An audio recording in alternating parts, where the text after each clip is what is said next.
بسم اللہ الرحمن الرحیم الحمد للہ رب العالمین والصلاة والسلام علی سیدنا محمد وعلی آل سیدنا محمد۔ محترم ناظرین، آج کا موضوع ہر مسلمان کے دل سے جڑا ہوا ہے۔ ہم سب نماز پڑھتے ہیں، روزے رکھتے ہیں، قرآن مجید پڑھتے ہیں، لیکن کیا کبھی ہم نے سوچا ایمان کی میٹھاس کیا ہوتی ہے؟ وہ کیفیت کیا ہوتی ہے؟ بندہ عبادت میں خوشی محسوس کرتا ہے، دل کو سکون ملتا ہے اور اللہ تعالیٰ کی یاد سے آنکھیں نم ہو جاتی ہیں۔ نبی کریم صلی اللہ علیہ وآلہ وسلم نے فرمایا، 3 صفات ایسی ہیں جس میں ہوں وہ ایمان کی میٹھاس پا لیتا ہے اور اللہ تعالیٰ اور اس کے رسول صلی اللہ علیہ وآلہ وسلم اسے ہر چیز سے محبوب ہو اور کسی سے صرف اللہ تعالیٰ کی خاطر محبت کرے اور کفر کی طرف لوٹنے کو ایسے ناپسند کرے جیسے آگ میں ڈالے جانے کو ناپسند کرتا ہے۔ یہ حدیث ہمیں بتاتی ہے کہ ایمان صرف زبان سے کلمہ پڑھنے کا نام نہیں، بلکہ دل کے اندر اللہ تعالیٰ اور اس کے رسول صلی اللہ علیہ وآلہ وسلم کی محبت کا نام ہے۔ ذرا ابو بکر صدیق رضی اللہ تعالیٰ عنہ کی زندگی پر غور کریں۔ جب لوگوں نے معراج کے واقعے کا مذاق اڑایا تو حضرت ابو بکر صدیق رضی اللہ تعالی عنہ نے بغیر کسی تردد کے فرمایا، اگر یہ بات محمد صلی اللہ علیہ وآلہ وسلم نے فرمائی ہے تو یقیناً سچ فرمائی ہے۔ اسی وجہ سے آپ کو صدیق کا لقب ملا۔ یہ تھی ایمان کی میٹھاس۔ حضرت بلال حبشی کو اسلام چھوڑنے کے لیے سخت ترین اذیتیں دی گئی، تپتی ہوئی ریت پر لٹایا گیا، سینے پر بھاری پتھر رکھا گیا، لیکن ان کی زبان پر صرف ایک ہی کلمہ تھا، احد احد۔ ان کے دل میں ایمان کی ایسی میٹھاس تھی کہ وہ دنیا کی ہر تکلیف ان کے لیے آسان ہو گئی۔ حضرت خبیب بن ارت کو دیکھتے ہوئے انگاروں پر لٹایا گیا، ان کی کمر کا گوشت جل گیا، لیکن انہوں نے اسلام کو نہیں چھوڑا۔ صحابہ کرام کی یہ قربانیاں ہمیں بتاتی ہیں کہ جب ایمان دل میں اتر جائے تو انسان دنیا کی بڑی سے بڑی آزمائش بھی برداشت کر لیتا ہے۔ اب سوال یہ ہے کہ ایمان کی میٹھاس کیسے حاصل کریں؟ پہلا عمل نماز کی پابندی۔ نماز بندے کو اللہ تعالیٰ کے قریب کر دیتی ہے۔ جو شخص خشوع و خضوع کے ساتھ نماز ادا کرتا ہے، اللہ تعالیٰ اس کے دل کو سکون عطا فرماتا ہے۔ دوسرا عمل قرآن پاک کی روزانہ تلاوت۔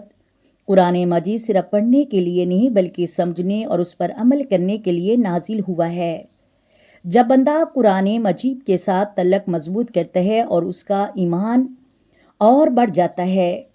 تیسرا عمل درود شریف کی کثرت۔ رسول اللہ صلی اللہ علیہ وآلہ وسلم سے محبت ایمان کا حصہ ہے اور درود شریف اس محبت کو تازہ کرتا ہے۔ چوتھا عمل گناہوں سے سچی توبہ۔ گناہ دل کو سیاہ کر دیتے ہیں جبکہ توبہ دل کو دوبارہ روشن کر دیتی ہے۔ پانچواں عمل اللہ تعالیٰ کا ذکر۔ قرآن مجید میں اللہ تعالیٰ فرماتا ہے، خبردار، اللہ کے ذکر ہی سے دلوں کو سکون ملتا ہے۔ چھٹا عمل نیک لوگوں کی صحبت۔ انسان اپنے دوستوں سے بہت متاثر ہوتا ہے، اس لیے ایسے لوگوں کے ساتھ رہیں جو آپ کو اللہ کی یاد دلائیں۔ ساتواں عمل اخلاص پر۔ ہر نیکی صرف اللہ کی رضا کے لیے کریں، لوگوں کی تعریف حاصل کرنے کے لیے نہیں۔ ہمیں روزانہ اپنا محاسبہ کرنا چاہیے۔ کیا ہماری نماز پہلے سے بہتر ہو رہی ہے؟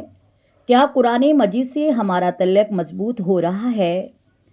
کیا ہمارے اخلاق بہتر ہو رہے ہیں؟ اگر جواب ہاں میں ہے تو انشاءاللہ ہمارا ایمان اور بھی مضبوط ہو رہا ہے۔ یاد رکھیے، دنیا کی دولت، شہرت اور عہدے دل کو حقیقی سکون نہیں دے سکتے۔ اصل سکون اللہ تعالیٰ کی اطاعت اور رسول اللہ صلی اللہ علیہ وآلہ وسلم کی محبت میں ہے۔ آئیں آج ہی عہد کریں، ہم نماز کی پابندی کریں گے، قرآن مجید سے تعلق مضبوط کریں گے، سنت پر عمل کریں گے۔ محترم ناظرین، گناہوں سے بچیں گے اور اپنی زندگی کو اللہ تعالیٰ کی رضا کے مطابق گزارنے کی کوشش کریں گے۔ اللہ تعالیٰ ہمیں سچا ایمان، ایمان کی میٹھاس، اخلاص، استقامت اور رسول اللہ صلی اللہ علیہ وآلہ وسلم کی کامل محبت نصیب فرمائے۔ آمین یا رب العالمین۔ اگر آپ کو یہ ویڈیو پسند آئے تو اسے زیادہ سے زیادہ شیئر کریں تاکہ یہ پیغام دوسرے مسلمانوں تک بھی پہنچ سکے۔ السلام علیکم ورحمۃ اللہ وبرکاتہ۔ یہ واقعہ جو میں نے آج کی حدیث بیان کی ہے، یہ حدیث بخاری اور حدیث مسلم میں موجود ہے۔ حضرت ابوبکر صدیق، حضرت بلال حبشی اور حضرت خبیب بن ارت کے واقعات سیرت اسلامی روایات سے مصروف ہیں۔ اللہ تبارک و تعالی ہمیں عمل کرنے کی توفیق عطا فرمائے۔ آئے میرے ساتھ مل کر آقا دو عالم نور مجسم سرور کائنات صلی اللہ علیہ وآلہ وسلم کی ذات پر درود و سلام کی نذرانے پیش کریں۔ الصلاۃ والسلام علیک یا سیدی یا رسول اللہ، الصلاۃ والسلام علیک یا سیدی یا خاتم النبیین، الصلاۃ والسلام علیک یا سیدی یا امام الانبیاء، الصلاۃ والسلام علیک یا سیدی یا محمد رسول اللہ۔ محترم ناظرین، اگر ویڈیو اچھی لگے ویڈیو کو لائک کریں، شیئر کریں اور چینل کو سبسکرائب کریں اور اپنی دعاؤں میں یاد رکھیے گا۔ اللہ حافظ۔